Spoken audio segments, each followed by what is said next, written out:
Last 1 week I have not been able to go live since I have traveled outside the UK. Currently, I am on my holidays with my family. I'm in Gran Canaria, Spain.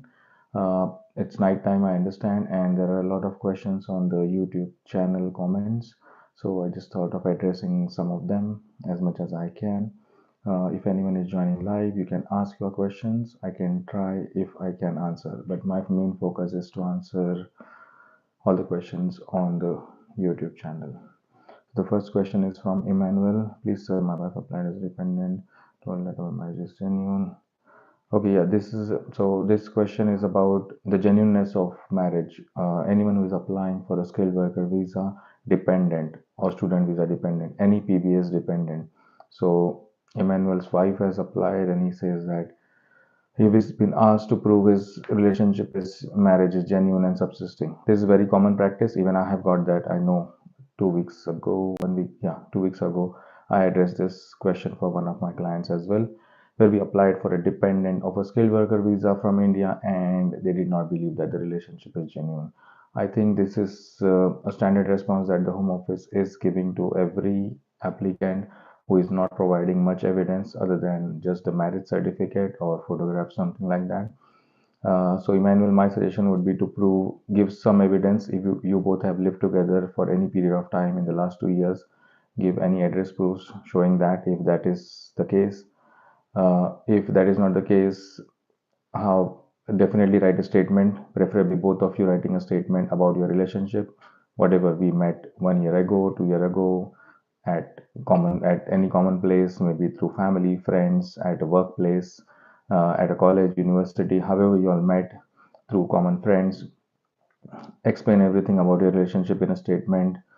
Give corresponding evidence. If you've gone on any holidays with your partner, put the e-tickets, hotel bookings, then WhatsApp chat covering last 2 years or any other social media chat that you do use. So this is what Home Office is used to saying. If they don't see much relationship evidence in the immigration rules, it just says you have to show that your relationship is genuine and subsisting over the period of time. That is appendix relationship, the new one has come up. So it doesn't say what you should provide, but from practice this is what we give: e-tickets of traveling together, hotel bookings, statement from both the parties, or at least a joint statement stating the facts of the relationship. We met in this year, month, our relationship started when, we decided to marry when, any photographs, any wedding receipts that you may have spent for the wedding, etc. Then so these are all the evidences. Usually they want to see that the relationship is genuine. There are a lot of frauds happening. People are applying on all these things, and a lot of messing around is happening. Hence Home Office wants to make sure that even on points-based visa applications like skilled worker, student visa, anything like that, the partner, the wife, the husband, whoever is applying, is also in a genuine relationship. So you can also look at on our website, there should be a spouse visa for British people. There is a list of documents for overseas spouse visa or something like that. If you just go on our website and check it through the YouTube bio, you should find the website link and go through that relationship evidence. There are many examples over there that should help you. Next, in fee, the next question is, what is the cost for applying a defined cost? Currently, cost for applying defined costs. There is no cost for applying defined costs. The cost is only when you assign the cost. It is 239, I think, not for applying for a cost. Currently, how long it is taking for Home Office to make a decision on defined costs, even the current volume of applications. The latest I have from last week from the Home Office call that we were on is about 2 weeks. That's what Home Office has said. And I think we have got all of our courses within 2 weeks in the last 2 months or so. Many of them within 2-3 days, but yeah, 2 weeks is on higher end for defined costs as of today. Is there any priority service for getting faster decision? There is no faster service for priority. There is no faster or priority service for defined costs. There is only a standard service. Next question from, I understand I have result status 20 to 25, but I don't live in the UK. Live in the UK from 24. Can I continue result status? Yeah, so what I understand from your question is you have pre-settled status granted in 2020, valid up to 2025. That's given for 5 years. But I don't live in the UK. So you're not living in the UK from 20 to 24. Can I continue pre-settled status? Ideally, as per the operation of law, you would lose the pre-settled status because if you are outside the UK continuously for a period of 2 years, you would lose the status. But in practice, Home Office has still not got into cancelling or curtailing the statuses. I see there are some questions coming in. I will try to address them, but my main focus is the comments over the last 1 week. So let me complete this. I don't live in the UK. So yeah, you will not be able to. You cannot continue. You can continue to live on the pre-settled status, but you will never qualify for the settled status. Also, Home Office may start curtailing the pre-settled status if people have lived outside the UK for more than 2 years. So yeah, you are in a precarious situation if you are doing that. Okay, I'll take one live questions from site. In short-term study visa, need 28 days bank statement or 6 months. Short-term study visa.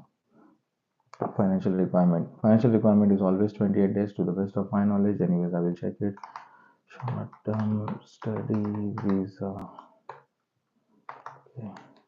I'm pretty sure it's only 28 days, but still, I will check in the immigration rules. You don't even need to meet financial requirement. UK.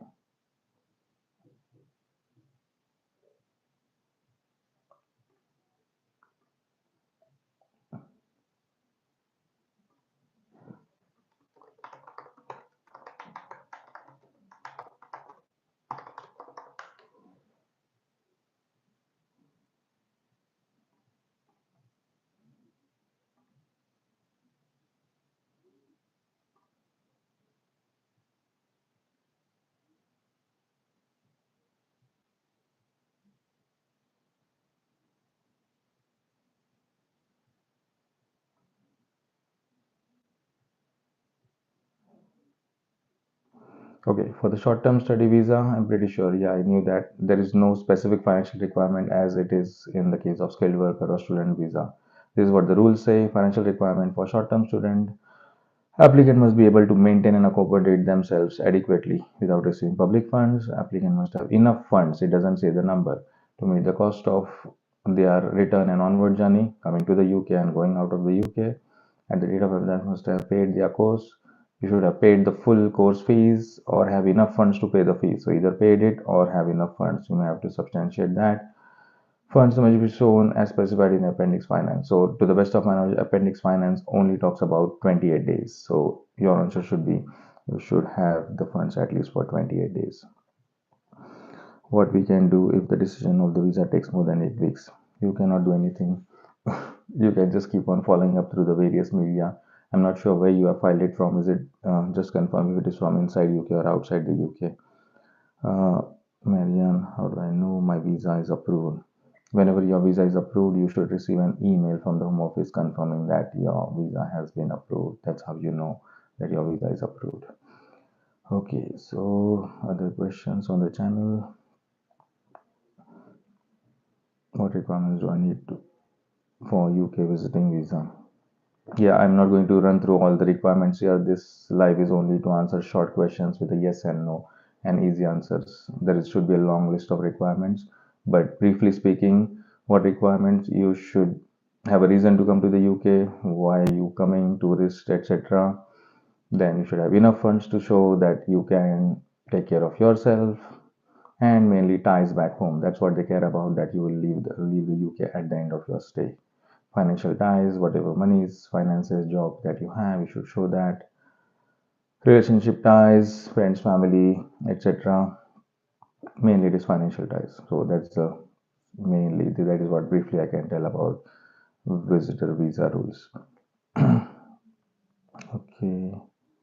Next question is from Kuga. Hi, so this one was very useful. I gave course to a student already working in my shop for 3 years, 115. He got his visa now. Can you work full time now under skilled worker visa till Jan 15? Okay, so yeah, this is a common question. So yeah, thank you very much, Kuga. So I think our channel has helped you and my advice should have helped you. This session was very helpful. So you applied for the certificate, the sponsor license, you assigned a course to someone, with a start date of 15 January, but you already got the skilled worker visa. So this is a common question that I get. If on the course you stated a future date, however, you got the skilled worker visa today, which is earlier than the date, you can start working. So as per the immigration rules, as soon as you are granted the visa, you can start working. So there is nothing stopping you from starting the work as soon as the email comes through of the approval for the skilled worker visa. So for Kuga, you don't have to wait till 15th of January. You can start the employment from now, from the date you got the skilled worker visa approved email. Next question from Ponas. I applied for skilled visa October 31st. Asked for evidence of course completion. I said submitted my CAS. I showed a letter, but not yet. I have received that for skilled worker visa 31st October, November, December. So you applied on 31st of October. You should have used the app. So no biometrics, November and December. Yeah, so we are still within the 8 week period. I think you should give them time. So for bonus, and they also asked you for evidence within that 8 week. That's very good. Submitted my CAS and student status letter, but not yet. I have received. Yeah, it's still December has not ended. Today we are on 20th of December. You did on 31st of October. You are still within the 8 week period, and you did standard SSC. Yeah, at least allow the 8 week period. They should usually give you a decision. They will not entertain any follow ups at this time till the time the 8 weeks have not passed. So, Sai is on and being dependents. I don't know what dependents you mean. Please specify. Is it husband, wife, children, whatever that is? Then I can talk about it. So, next question on the channel comments. Going rates are for prorated based on the number of hours the applicant actually work. So, so the applicant who works 48 hours in a week on an application code 500 will wait for this hour divide by the 48 instead of this one. Yes, your answer, your calculation is correct in fee. So the question is, all the SOC codes, all the job codes for the skilled worker visa are based on 37.5 hour working week. If the person is going to work 48 hours instead of 37.5, then you should have proportionately give them the more salary. So in your case, 37,500 is the salary for 37.5 hours. So for 48 hours, it would be 48,000. That is correct. So bonus when I mailed them, they told application and the case working team is any chance of rejection. I cannot comment anything till yeah, I don't know anything about your case. There may be a chance of rejection. I don't know genuineness, etc., etc. Whatever are the concerns on your case, you need to wait for Home Office to come back with a decision. Yeah, wait for that. Just guessing things will not help at this point. Bonus. Let the 8 weeks pass. They should give a decision usually. So next question from Happiness Unlimited. So my husband have applied for skilled worker visa on October 11th. Me and my son applied for visa along with him. So first, he also said he came for costs again because they can't open the file and he sent that. After that, we don't get an email from the KBI.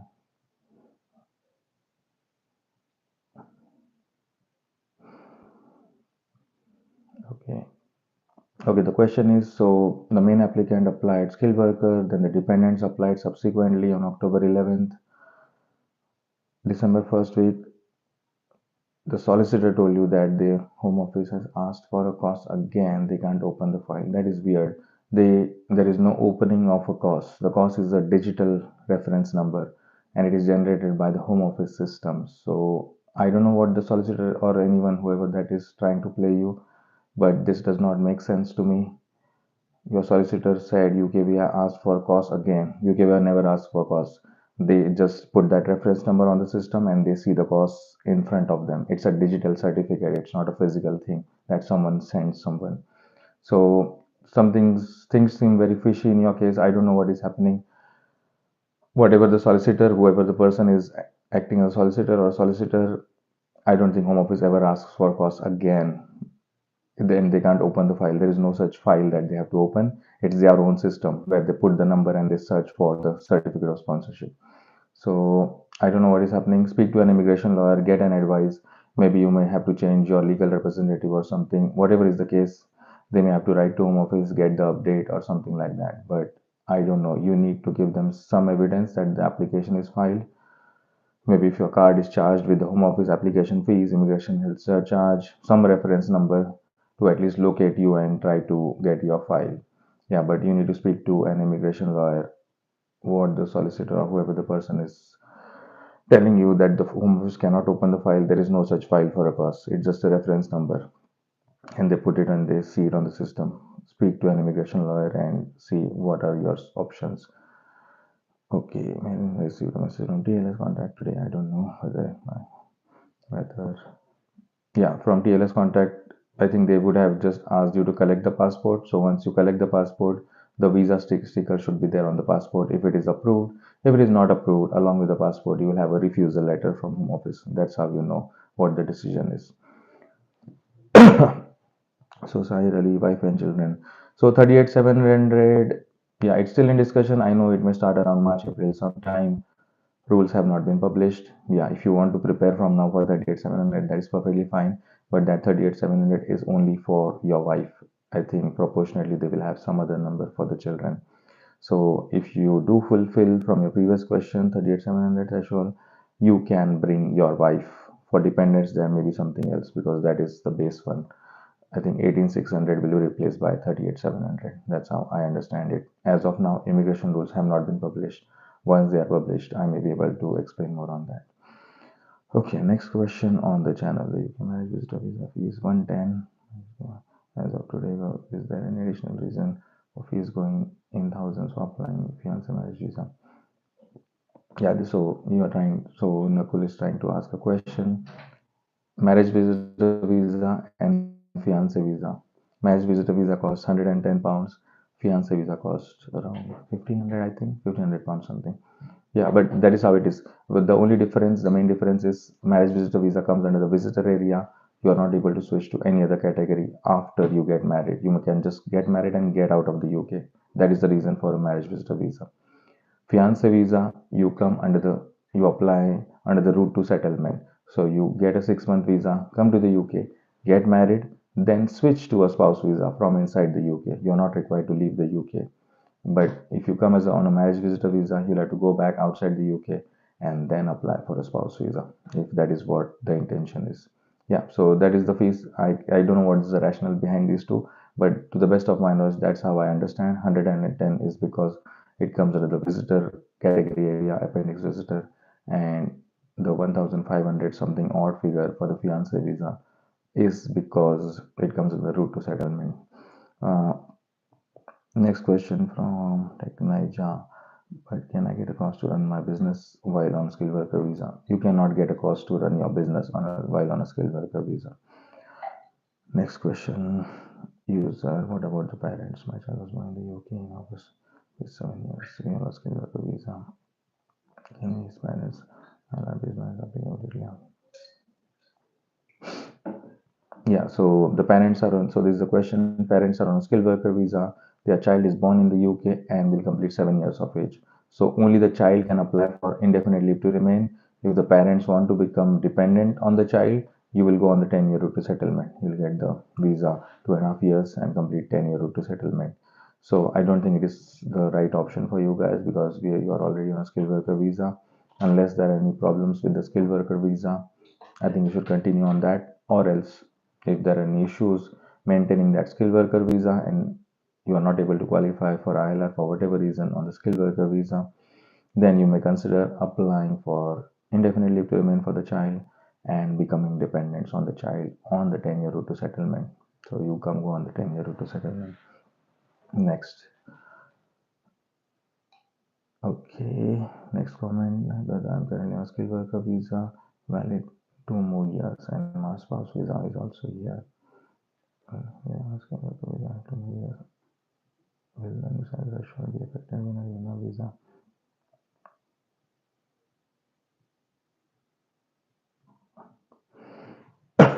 Yeah, so the question is about the new rule changes that are going to come even for the skilled workers. So you are already on the skilled worker visa along with your spouse, and your question is, will the changes increase salary affect your extension? I don't think so. That's what the immigration minister also hinted in his comments. that they're trying to work around for individuals who are already on the visa category in the UK. It would be very unreasonable to make any changes to the rules and then change the rules of the game subsequently after giving you the initial visa. I don't think so. To the best of my knowledge, it will not affect. And also from the minister's statement, it is highly unlikely that someone who is already on a visa will not be affected with the changes of the increased salary. It may affect your indefinite leave to remain, but that is what is to be seen when the immigration rules come. But extensions may not be affected. Okay, I'm facing a from the visa reset and clear date. So the next question, from the university, saying that board of examination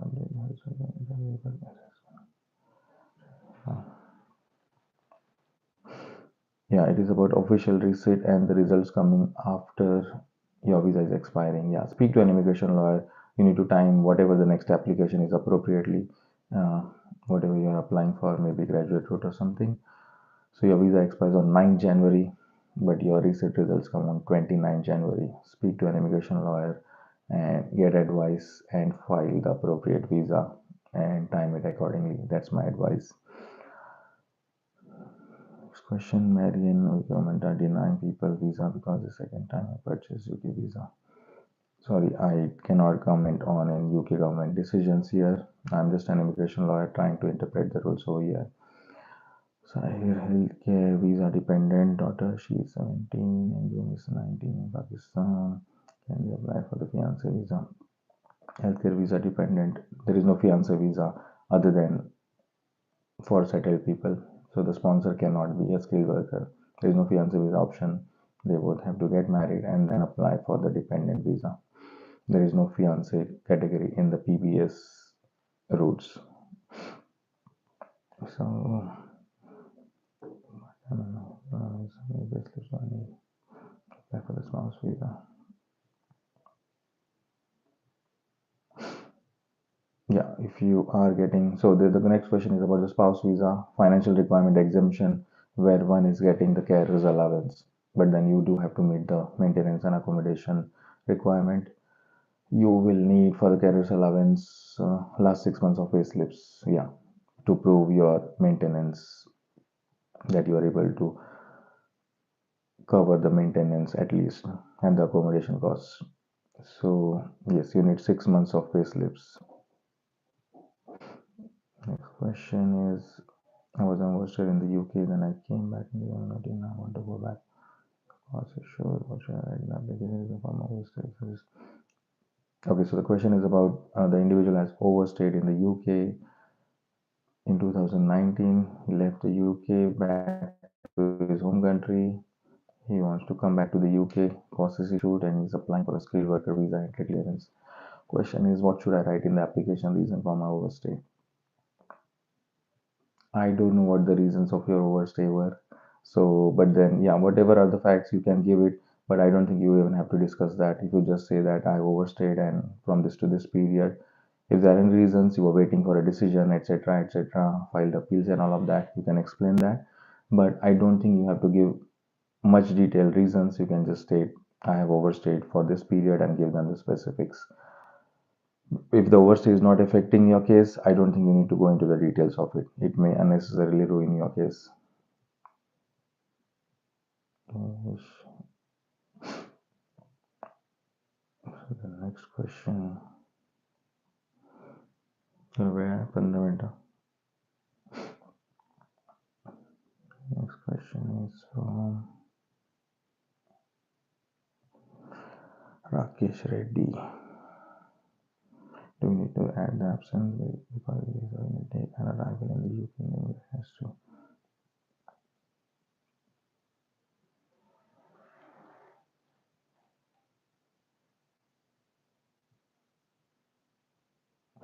Okay, the question is the visa vignette is granted and after a certain period of time you enter, let's say you gave it after a month of getting the visa vignette, do we need to mention that in the absence? Yes. If you are counting, if you're applying for indefinite leave to remain and you're trying to count your 5 years from the date of the grant of the visa vignette in your home country, then the period from that visa vignette till the date you entered the UK for the first time, is counted as absence from the UK. You have to give that as an absence. I cannot answer all those specific questions that you asked about the form. Okay, so that's what we do for our clients if we are instructed. But questions on the form, I may not be able to answer yet, but that's what I can say. You have to put that as an absence if you are trying to apply for ILR and you are trying to start your 5-year count from the date of grant of your visa vignette. Next question. Unexplored Himalaya. Yes, you can apply for skilling visa if you are in a course where I can be a you can apply for skilling visa and short occupation. You will definitely get a visa, I think. So you will also get a skilled worker visa. Okay, there's just a comment, yeah, about failed students can also apply for skilled worker visa. Okay, university withdrawal. Yeah, thank you for your comment. Unexplored Himalaya. Yes, yeah. Other applicants have also confirmed that even after failing the course, they have been able to apply successfully for a skilled worker visa. Shortage occupation or not, it doesn't matter. It's basically even failed students can apply. Yeah, we have case studies now. So that has been established. Anyways, thank you for your comment. Hello, say university withdrawal. Me, can I take admission in any other university? Yeah, if your university has withdrawn you as a student, yeah, on the university admissions, I cannot comment. If you have a valid leave and another university is willing to take you on, speak to the university. They are the best people to advise you on that if they are willing to offer you any other course. Immigration lawyers are not the right people to advise you. The universities have arbitrarily decide depending on your whatever your status was, your progression, your immigration status, all of that. So if they are willing to help you, that's it. If they are not, then that's your bad luck. Immigration lawyers may not be able to help you. Speak to the universities. In fee going rates. Next question. Okay, I've answered this one. Cost of applying. This one is answered. Okay, once again for this one. Ratio on payslip and notice the rates on payslips and the rate on the bank sequence of when the salary was paid. Therefore, by one day, also the payment method on the payslip says PSC. The bank statement shows faster payment. Yeah, I think the next question is about the financial requirement made by salary for a spouse visa, where the sponsor is a British citizen or a settled person in the UK, or someone with an EUSS holder, and the person is applying for a spouse visa under the British immigration rules, trying to meet the 18,600 income requirement.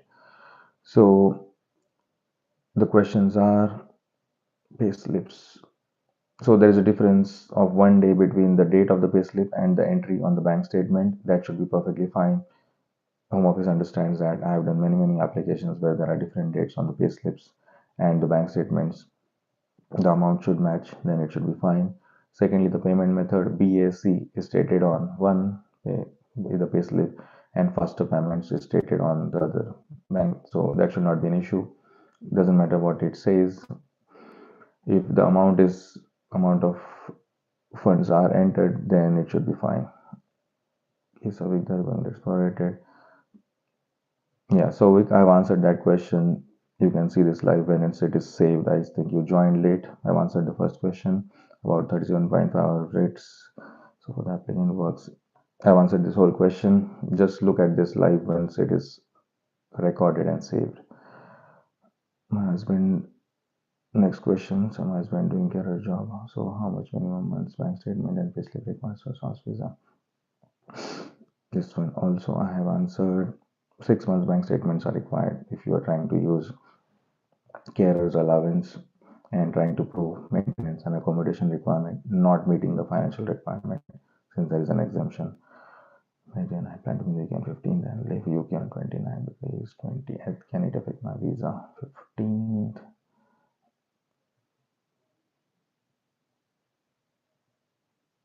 No, that is fine. If your application is approved, I think you're talking of a visitor visa.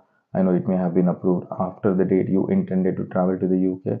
You can travel from that point forward. Anyways, the visa will be granted for 6 months from the date of issue.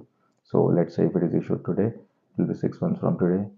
They understand that you may have written 15th, which is already passed, but you can travel anytime from this point forward once the visa is granted. This is the visitor visa we are talking about. Okay, next.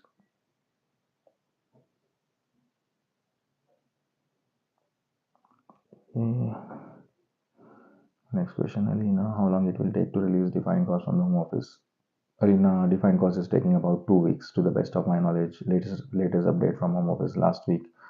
I was on a call with other lawyers as well. So 2 weeks is the standard decision time. They are quite loaded, but 2 weeks they are delivering. I know I have got all my approvals within 2 weeks. So for defined certificate of sponsorship. Kindly let me know if police clearance is required to apply for India Sri Lanka for skilled worker visa to shopkeeper, shop manager. So if the job code is shopkeeper, shop manager, whether police clearance is required, I don't think so. Police clearance is not required for a shopkeeper or shop manager job. To the best of my knowledge, you can anyways see if you go on the skilled worker visa page of the gov.uk, there is a list of occupation codes. It states where a police clearance is required. I am very positive shopkeeper or shop manager is not on that list. So I don't think you will need a police clearance certificate to apply for that job. Nishan, your live question. My bio was biometric was 26 July for having a visa inside UK, waiting for the UK interview call 26 July. Second question is if I get my visa after April, then still can I bring my spouse here with a 6,000 salary rule? I'm not sure. So the first question is your biometric was around 26th of July. We are in December. 5 months. Okay, home visa inside UK waiting for UK interview call. Okay, if I get my visa after April. So still the dependent rules have not been changed. However, whatever the rules have been proposed that you cannot bring in the dependents, to the best I cannot predict anything, but this is just from experience. I can say if you already filed, I think it will matter from the date they decide. So for example, let's say 1st April is the cutoff date, that from that point dependents are not allowed for a care worker visa holder, and your decision comes on 2nd of April or 1st of April, let's say when the rule changes, then you may not be able to bring the dependent. However, if your decision comes on 31st of March or earlier, then you may be able to bring the dependent because you were granted the leave permission to live in the UK as a skilled worker before the changes came. That's how I would look at it. But still wait for the rules to come into play and then I may give more clarity on it. How can I get here to UK for backup? Yeah, so you mean if your application is refused or something like that? Yeah, if you want, you can contact us or Google search for any UK immigration lawyers and speak to them. Our information is in the bio page of this YouTube channel. Yeah, and then you can contact and someone from office will get back to you. So remember, we do charge for our consultations. We don't provide free advice other than outside this channel. So Nishan, I mean, I didn't get my visa yet. So yeah, so Nishan, that's what I said. If you didn't get the visa, then this is what my example is. If the rule changes on 1st of April, for example, and your visa is given, if your visa is not given till then and the rule has changed, obviously your wife, your dependent will come under the new rules. So if you still don't get a decision, it will not be the date of application, it will be the date of decision whenever your decision comes. So if your decision comes after the rule change, then whatever is the rules on that date will apply. So the next question is from I was studying working our customers are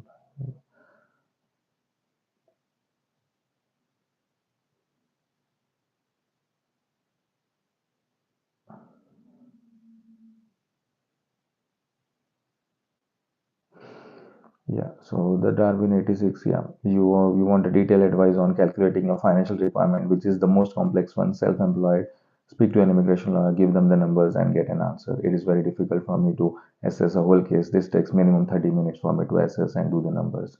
So speak to an immigration advisor, and they should be able to help you with that. I may end up giving you wrong advice, and I will not do that over here on the YouTube channel. So speak to an immigration lawyer, take advice, and take it from there. Worst case scenario, if you don't meet a financial requirement, you may be placed onto the 10-year route to settlement. That's the worst case scenario. So, but then if you meet the financial requirement, you should be fine for the extension of the spouse visa.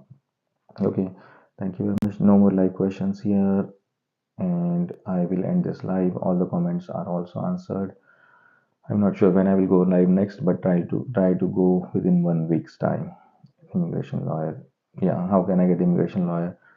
If you want to speak to us, maybe contact us via email or fill up the contact form on the website. You should have it in the YouTube bio channel. Or if you want to speak to other immigration lawyers, you'll have to do a Google search for UK immigration lawyers and try to search for some and speak to them. That's how you find a UK immigration lawyer, Marianne. Thank you very much, everyone, for joining this live, and good night.